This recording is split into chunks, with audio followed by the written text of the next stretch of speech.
All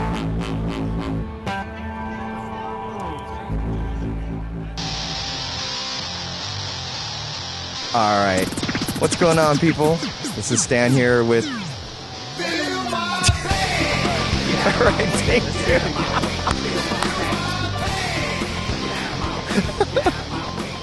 Obviously, we have no crew, and people just walk in front of the camera at any given moment. But that's how guerrilla video is done. So this is our first one. My name is Stan. This is Louis. Hey guys. And we're bringing you a video from 2012 NAMM here in Anaheim, California. And it's been we came here just 3 days, Friday, Saturday, and today Sunday. And we saw a lot of great stuff. And hopefully you'll enjoy some of the videos, some of the interviews that we're able to get from all kinds of people. So enjoy. This episode is sponsored by Odyssey, the leader in innovative bags and cases for all your valuable gear.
Is it cool if we ask you a couple questions? Awesome, awesome. So I noticed in the now famous video on YouTube, news. yes, you have the glove. Right. What's the deal with the glove? The glove I use mostly just with my fretless bass. It really helps with the glissandos and songs like, Scary Monsters where there's so much sliding. And with that bass, it also has flat wound strings, so there's a little more friction. It just helps a lot with just making it much smoother. Awesome. Now, do the flat wound, does that give it a grittier sound, or is it just feel? Not so much gritty. Because it's a fretless? I just like to keep it for the fretless so it doesn't dig too much into the fretboard. But I think it does have a lot to do with just making it sound a lot smoother on the sliding too, in addition to being fretless. Nice. And I also noticed that you're just mostly doing a lot of hammer-ons, not a lot of plucking. Is that something that you just developed? Yeah, it's something I developed for the style because, I just need one hand free while I'm doing the oscillating and the wobbles and stuff. And it just kind of seemed the handiest thing to do. I was messing around on a Chapman stick for a while with it. But then I went back to bass just because I'm a bass player and it was more fun for me that way. Yeah, awesome. So is plucking just for the open strings, or do you have special tunings? No special tunings. Usually for the open strings, I'll just kind of flick it open and those kinds of things. Or I'll do a pull off into an open string. Awesome. So is it just so cranked up that it's super sensitive to just almost the point where... it really helps having just so many effects because it really compresses it and it really helps it keep sustain. And a lot of times I'll have a compressor in the front of the signal chain just to also help with more sustain and things like that. So with it so cranked up, is it hard not to get like dynamics phantom notes or ghost notes? It is, and especially with the synths on there, it has some kind of tracking errors once in a while, and maybe once in a while a little bit of latency. So that's something I've had to shed a lot of time with on the equipment itself. But it's still a lot of fun. And, so but the latency is mainly coming more from the bass synthesizer pedal? Yeah, mostly just the synth pedals. Other than that, the distortions and the low frequency oscillators, those give me no problem. Awesome.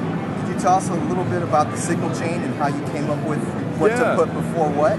Yeah, I actually started out trying to make wobbles and things in Logic, kind of the electronic production kind of side.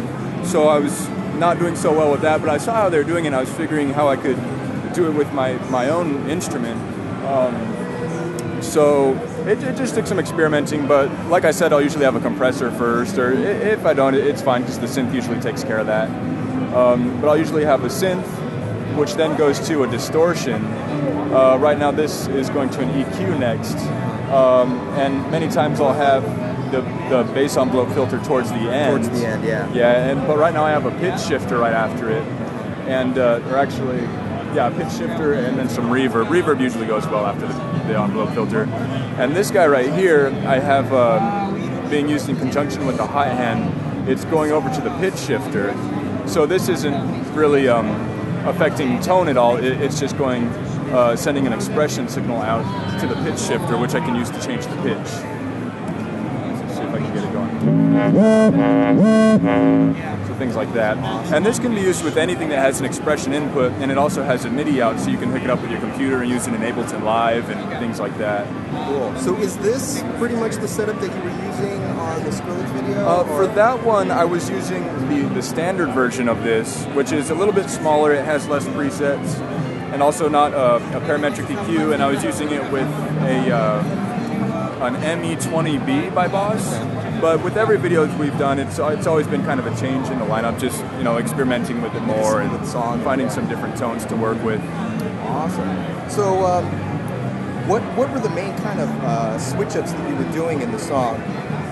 Between tones? Between tones, yeah. Basically, there was the drop tone, which is just really gritty and great for the wobbles, and then the more of the pre-chorus or the bridge kind of tone, which is more just sub-bass. Yeah, sub-bass, yeah. So were you just turning off one pedal for just getting that normal Yeah, for the sub-bass sub-bass I was using, I don't think I was using the synth anymore, and I just had the EQs where it was all low end and cut out all the highs. Yeah, I just noticed there was just a fat, round tone, and especially using the fretless with those round wounds, it was just and big. I've also experimented with octave pedals with that too, which can get help a lot with the sub harmonic, Right. Awesome. Yeah. So, what led you to using the sound blocks and using the source audio? Well, when I was first trying to get the wobbles, I was messing around with some expression pedals, and each time I would put it down, it would get the low frequency oscillator that way, and to kind of LFO with that. But it wasn't very efficient for some of the faster stuff, and I didn't want to have to be stuck in one spot on the ground, with my foot on a pedal. And then I heard about the hot hand. I think someone told me about it because of Herman Lee was using it for wah. And I was thinking, well, if it has an expression out in this pedal, I could probably send it to maybe like the Boss SYB5, which I was using with another expression pedal. And this could be, in essence doing the same thing. And I tried it out and it worked great. So I got set up with that. And so this pedal not only sends out MIDI out, but expression out. Yeah, both. It's a great pedal, and I've seen people use it for anything from like triggering samples in live DJ sessions and triggering loops, the whole dubstep world. And I've even heard of people using it to trigger lights and things like that. It can do a lot of stuff. And then since that one, I found out about the bass envelope filter, which was doing in essence the same thing that I was doing with that, but now I can use this one to trigger other things like pitch or just slow sweep filters and things like that. Yeah. So how long did it take for you to adjust to the hot hand, and instead of doing like an octave slide, doing an octave slide with your thumb? Well, this is still something I don't use too often with the pitch, but every once in a while, like if it's just an octave slide, I'll usually just do an octave slide. But right now I have this going to like 2 octaves and things like that to get just some crazy sounds, video game noises and those kinds of things. But when I first jumped on the hot end, it's almost like a separate technique in itself, which you really have to practice on. But it's a lot of fun, just to be able to wave your arm around, and it's a cool element for stage presence. And is it kind of like a fretless instrument, and where there's no frets, so you kind of have to go by ear as far as how far you? Right. Yeah. The fretless bass that I use was originally a fretted bass, and I bought it used and it was defretted, so there's still the lines and things. So that helped me out too, because I've always just started out playing on a fretted bass and stuff. But yeah, it's just a lot of playing by ear and things like that too. Great. So is it adjustable as far as how far you move your hand? Right. And what tone that gives you? Right, yeah, you can do that. Those are all in mostly the depth and the smoothing, which all of the pedals have these. It's like the sweep range and even the frequencies. So you can change the frequencies down depending on what pitch you really want to. The filter frequency, yeah. Right, and also the sensitivity you can change also is. I'll show you on the pitch shifter so it can be a little bit more dramatic. Right now I have the smoothing all the way down and the depth all the way up, so it's almost just like an on-off button. But if you wanted to, you get more range. Smoothing down and make it a little bit smoother. That can be used like in anything with an expression input. Yeah. So are you getting to the point now where you're going to need multiple setups so that you have multiple settings? Because I'm just listening to you go through this, and I can see how you, on one song, you'd have the dials one way, on another song, you might want the dials another way. Yeah, it's tricky to be able to switch from tone to tone between songs and even within songs that have multiple tones for even amongst the wobbles. But the bass envelope filter's been pretty helpful with that because there's 6 different settings in it, and it also has a MIDI in where you can control it via like a MIDI buddy or things like that. And I know that their EQ also has a MIDI input.